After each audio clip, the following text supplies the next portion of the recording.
I just wanted to share my cavernous malformations journey, my brain condition that I've been spreading awareness about, just in case someone out there has similar symptoms and it can lead them to getting the help that they need. In 2016, I experienced a headache that lasted 3 days. And so on the third day, I ended up going to the doctors, and my doctor basically was like, yeah, everybody has migraines, just rest, and once you feel better, you can return back to work. So fast forward to 2018, May of 2018, I had some facial numbness and tingling to my right side. I had the most massive migraine that I had ever experienced. It was the worst migraine that I've ever had. Eye pain, tingling and numbness on my right side, my right arm, my right leg. Just basically didn't feel right. I couldn't sleep. I was having weird sensations while I was sleeping. So I drove to work on Monday, the 7th of May, and my coworker was like, you need to go to the doctor. This doesn't sound right. Something seems wrong. So I went to the emergency room, drove myself, and then I got to the emergency room and they were like, yeah, you have just a migraine. And they were going to send me home. But a doctor was like, no, maybe we should do an CT scan. And they saw blood on my brain. So I had a bleed. And then that led them to do an MRI. And so this is the MRI. And this side shows the right side of the brain. And then this side shows the left side. It's kind of inverted when you do an MRI. But this little pool in the middle that you can see on this side is the cavernoma and the blood surrounding the cavernoma, and that's how they found out that I had a cavernous malformation. That was May 2018. So then this takes me to August of 2018. I experienced another bleed. I was still having persistent headaches and migraines, about on average 4 times a week, that were prolonged.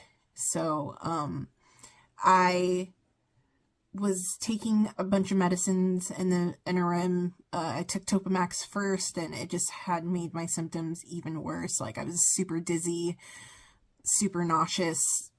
I just didn't feel good on top of having headaches, and I told the doctor that I didn't want to take it anymore. I wanted something else, and then they tried to give me another medication that was going to basically cause bleeds, and I was like, no, I'm not going to take that. So basically, I had another bleed in August, and with that bleed and the denial of taking the medication, the doctor that I was seeing, the neurologist at Kaiser, was just basically like, well, you can go back to work, you're fine. And it was nuts. So fast forward to, well, I had to leave my job. I had to quit, and I ended up going and doing Airbnb until the pandemic of 2020.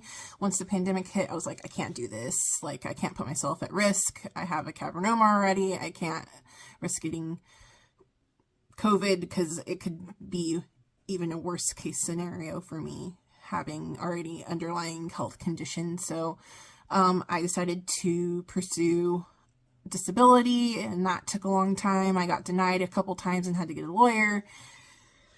Fast forward, and I'm still getting persistent headaches, and so more recent to date, now I have migraines, still the same amount, super intense, baseline headache of 5, and couple about 4 times a week migraines that are between 7 to 10.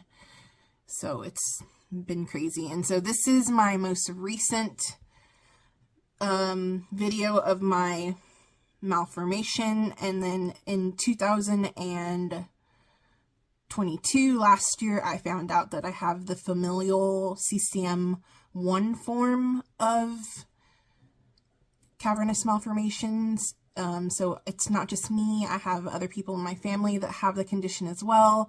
And you can, if you look at the video, you can see other smaller cavernomas that I have in my brain. So I have multiple on my brain.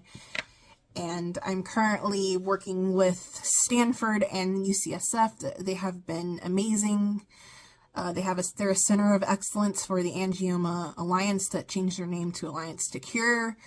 .org, and there's a lot of information. If you feel like maybe this sounds similar to things that you've experienced, you can check out their website. I'll leave the link. You can see the link right here.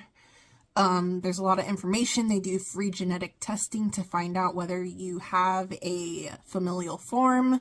There's the sporadic form. The sporadic form is basically, it's not in your family. You just so happen to have the mutation, but it's not carried through generation to generation. So I have the possibility of passing this condition to any children that I have. It's a 50% chance that any of the children that I bear could have a cavernoma as well. So this is just part one. I just want to kind of give an overview of my story. I know this is a long video.